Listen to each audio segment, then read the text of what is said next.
It's personal between me and you, and I'm going to do you some serious harm, you big stiff idiot.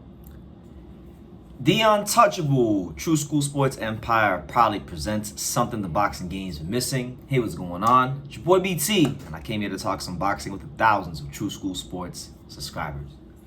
Alright, so it's been quite a while since I made any videos that have been directly centered around just Juan Francisco Estrada, just Gael Estrada, but we're going to end the drought here on True School Sports.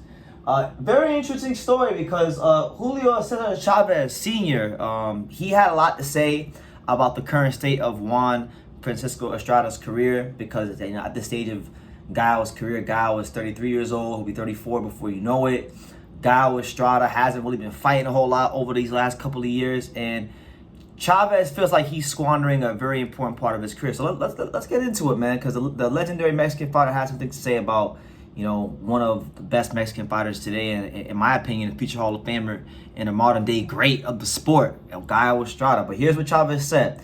He stated the following, and I quote, "The other day I talked a lot with him, and I told him, Gael, you have to get another promoter or something because you can't not be fighting every year.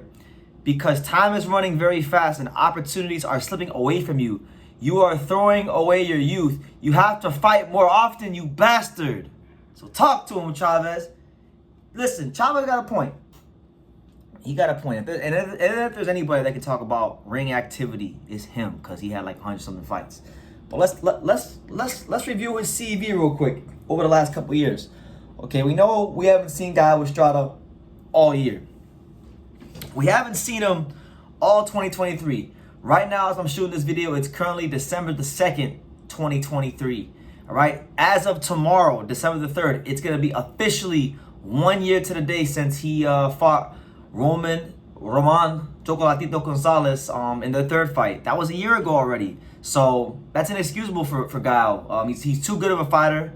He brings too much value to the sport and the super flyweight division for him to not be fighting. So he hasn't fought since that fight. Before that, he had gone, what, a year and 3 months, because he fought September of 2022 before. So, you know, and then before that, you know, he hadn't fought. Like, he's been having these, you know, 13-month, 12-month, 17-month layoffs too frequently. Before he fought RG Cortez, remember, he fought Chocolatito in the second fight. That was March 2021. So from March 2021 to September of 2022, what is that? That's a year plus 6 months. That's 18 months. And then September to 2022 to then that's 13 months, and now we're going on 12 months. So Gael, you know, he's not extremely old, but he's a smaller guy, and these guys tend to age a bit quicker due to the amount of punches that are thrown. And he's been in some wars himself. So, you know, ideally in 2023, I like to see Gael Estrada really, you know, stay active because, again, I mean, that man's legacy, in my opinion, is cemented. He's one of the best fighters of his era in boxing. He's one of the best Mexican fighters of the last 15 to 20 years. There's no ifs, ands, or buts about it. His resume proves it. It speaks for itself. If you don't know Gael Estrada, you don't know boxing. But I do think there is room for him to improve his legacy, and there's still some great fights for him to deliver for himself and to the Mexican boxing fans and the boxing fans overall. So let's discuss that, right? Because there are some beautiful fights for Gael Estrada remaining in his career if he continues to box at the highest levels. Now, obviously, I do know that Carlos Cuadras recently won a fight against Pedro Guevara, and that was for an interim belt. So I believe he will probably be ranked right up there. So maybe they do a trilogy fight with Cuadras. That could be an option there. You got is he ranked in the WBC? Okay, he's not ranked there. So I was gonna say Kosai Tanaka. I think Kosai Tanaka would have been a great fight, but Kosai Tanaka is not ranked in the WBC, so maybe that's not a realistic fight. I'm just going by the rankings. But you got that fight. You got you know, you got the Rungvisai fight. Rungvisai, Sisuke Rungvisai hasn't really been fighting anybody for years. These last couple of years.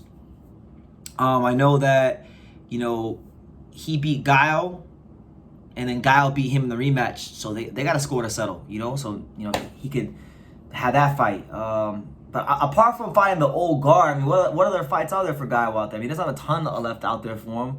I don't see any big name fights. So I'm thinking either Ioka,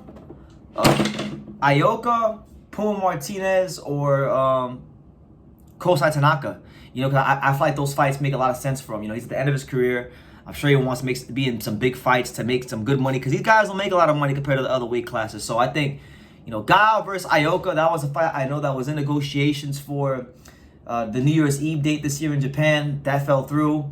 That's the fight, if I'm Guile, I'm looking to get my resume, because the reality is this. Guile, on paper at least, even though I don't think he beat Roman Gonzalez in 2 of the 3 fights. I thought Roman Gonzalez won at least 2 of 3 fights. But on paper, he has it over Chocolatito.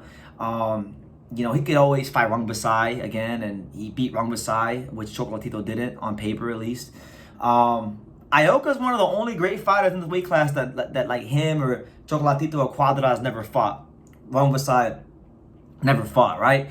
So if he can get that name on his resume and beat him, that would, like, to me, go a long way towards, maybe you could say, of his era, you know, he was the best one. Even though I'm gonna always be biased, I'm not gonna lie to you guys, I'm gonna always be biased for Roman Chocolatito Gonzalez. But if he beats Ioka, that's a feather in his cap, you know?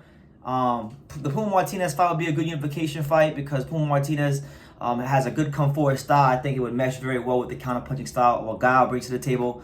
And then Kosai Tanaka, I think, is one of the most decorated fighters below the featherweight division. You know, there's not many more fighters that are decorated as Kosai Tanaka. He's been a 3-division champion at 105, 108, 112. He's looking to become a world champion at 115. I know he's not ranked in the WBC, but if Guile wants to get an opportunity to fight, I think that could be a good fight, because Kosai Tanaka has a good blend of speed, boxing skills, power. His defense is tightened up a little bit. He's young. He can beat him. That's also a great fight for him. So, yeah, if I'm Guile Estrada, I'm heeding the words of Julio Cesar Chavez Sr., because it's inexcusable that he's had, like, literally, he got to the big dance with Roman Gonzalez rematch. You know, he never really was able to build fully out that momentum, and it is sad, because he's a great fighter, and I feel like if he was boxing, you know, at least 2 to 3 times a year, his market value would be higher. More people would know him, and he wouldn't be as overlooked as he tends to be when we talk about the great fighters of today. You know, because quiet as kept in. I know I might catch some flack for saying this, but this is just the truth. I'm not talking about accomplishments or anything like that, like being undisputed or anything like that, because Canelo Alvarez, I think, as far as accomplishments, has had a greater career than Guile Estrada. But if you just talk about, like, who had the better wins, who was in the better fights, who was a better representative of Mexican boxing, you know, this is just from my vantage point. I think it's Guile. Guile had rematches with people, fun rematches with people. He had rivalries. Every fighter that's ever stepped into the boxing ring with Guile Estrada has tasted defeat. Doesn't matter who it was.